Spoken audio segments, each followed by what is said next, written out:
Let me ask you a question. Are you really ready, like really ready this year to make this the year that you move forward and there's no moving backwards? Well, if we're going to do that, then we need to make sure that we're very aware and bring front and center some of our excuses. And so I thought that this would be a good time for me to do a few short videos on some of the ones I hear the most, and talk about them, because in that way, if we kind of put them out there and we're aware that we've made them excuses, because sometimes I think they even fly under our own radar, or at least we're willing to accept certain excuses from ourselves, maybe even the same ones we wouldn't accept from other people, but we allow ourselves that escape hatch. That's actually what one of the trainers at my gym, Kelly, said that earlier today. She said it's like those excuses are like leaving a little escape hatch over here. And I'm like, it's so true, right? And I actually wonder how many times we've built the escape hatch into our life so that we don't have to go through the real pain of change. Because I'll tell you, especially when it comes to this, health and fitness and nutrition and gaining awareness and things like that, the real pain of change doesn't come in the beginning. In the beginning, it's all new and shiny. Those first few weeks, it's fun to show up at the gym. It's fun to feel like we're going somewhere. It's kind of fun to get out a new planner and start writing down our new workouts. It's fun to get on the internet, take a few selfies and tell everyone about our new plan to start a whole new us. And I'm doing this for accountability and whatever. But here's the thing, where the rubber meets the road is several months down the line. It's several months down the line that you're still doing it, you're still in it, and that's when no one's looking anymore. You're kind of in the middle. You're not at the place where anyone's really noticed that you've done anything. Like, they haven't noticed that you've lost 10 pounds, or maybe you've lost 5 and not really anybody's noticing. You're kind of on your way, but you're not quite where you want to go. You're in the middle of the journey. And it gets hard. It gets really difficult there. So that's when the excuses pop up. That's when we start to allow them to creep in and we start looking for the escape hatch. But here's what I want to tell you. I think that we build in the escape hatch in the beginning. I think that it's something that's there the whole time. So right now, right at the beginning, in January, I want you to think about the escape hatches that you're building and that you've set in place. And I want you to go over right now and put a lock on that escape hatch. So here's how we're going to do it. I'm going to talk about some of the excuses. So here we go. Today I'm starting with getting your family to buy in. I don't know how many times I've heard people tell me that they just couldn't stick to it. They couldn't do it because it's just too much fighting their family. It's too much I'm not getting any support at home, Jen.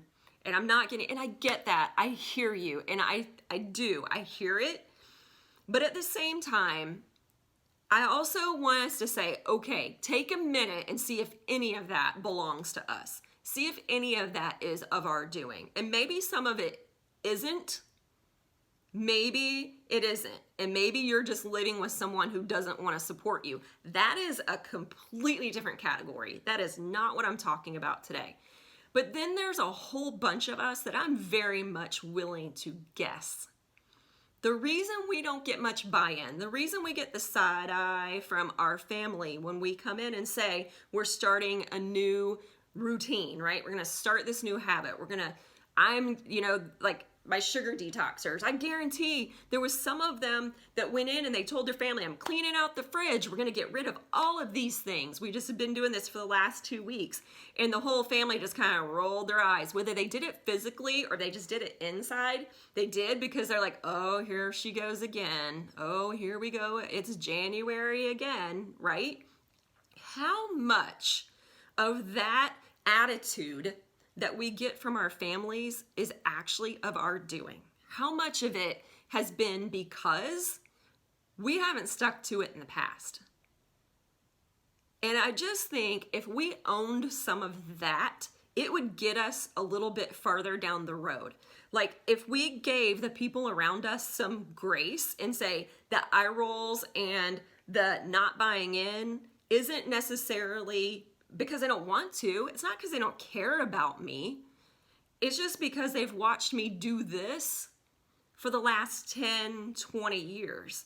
So they're not going to buy into something that they know is just a, kind of flash in the pan. It's going to be going away soon anyway, right? And let's be honest. I mean, nobody wants you coming into their house and cleaning up their sugar, especially kids. Come on, but that's a different story. That's, at points there's time as a parent and there's time, right? You say, this is my house and I should be able to come in here and not feel at war with myself in my own house. So it's going to go. You can have that stuff outside the house. That's a whole different video. But I'm just saying, like, you can't expect them to want to do that, first of all. And second of all, a lot of the reason that I think that we don't get buy-in from them is just because we've taught them that we're not going to do it, that it's short-lived and we're not going to stick to it. So I think taking some ownership of that is step one. Step two is this: don't ask them for the buy-in. Do it. I'm not saying don't clean up the stuff in the house. Do it. Get it out of the house. If they want it, they can have it at other places, that kind of thing. But when you're do the thing. This is what I'm saying. Do the thing. Give it 6 months.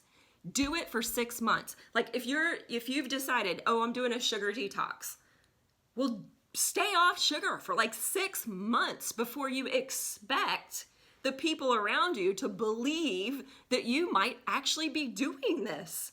Like, and do you know, like, I know for me, in things that I've tried past, like if I have said I'm gonna do this thing and 6 months down the road I was still doing it, do you know how shocked A, I'm gonna be, B, they're gonna be? They're gonna be like, oh my gosh. Let me tell you something else that I have learned from experience from working with clients. 6 months down the road, you will not be the same person.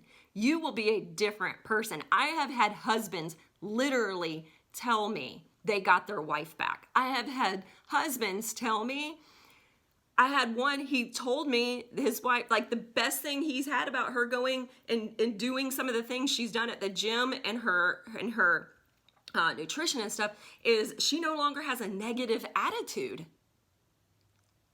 So I'm just saying 6 months from now, you won't be the same person. You'll have courage that you didn't have before. You will have confidence in yourself because you've stuck it out. You made a promise to you and you kept it. How awesome is that? And then you're gonna also get the support and buy-in a little bit more, if nothing else, a little bit more from the people around you. I promise it will happen. You cannot remain a positive influence and stay that close to people for very long and not have something happen. And of course, I'm talking about good-willed people who love you and who want the best things for you, right? So I'm just saying, okay, you don't got, how you like that? You don't have the buy-in of your family. They're kind of giving you the side eye about this whole January thing that you're starting. You know what? Just do the thing and keep doing it. Prove to yourself, and somewhere along the way, prove to them that you mean it. And not only will you be a positive influence and you show them that you can do it, you'll show them that they can do it. You'll prove that change, no matter how many times you have to start, that if you just keep starting, eventually comes the day that you don't have to start again. And you can do that. You can do it this year. I have faith. I really do. So don't expect their buy-in. Some of that's our fault, and let's own that and move forward. Let's just do the thing, whether we have them on board or not. Do you want the change? Do you want it for you? Are you doing it for everyone else, or are you doing it for you? Well, then you do it. They get to live their life, you live yours. So do it. And then once you've done it, once you have proven to yourself, once you are proud of yourself, and I promise you, you will be, and it feels so good. That in itself is so much reason to keep going. Once you get there, they'll have buy-in.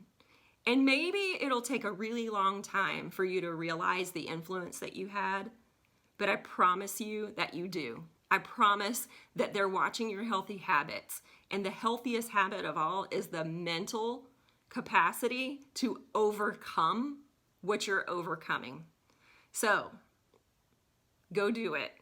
They'll buy in when it's time for them to buy in. But either way, you go, you do it. And I am here cheering you on because I know you can.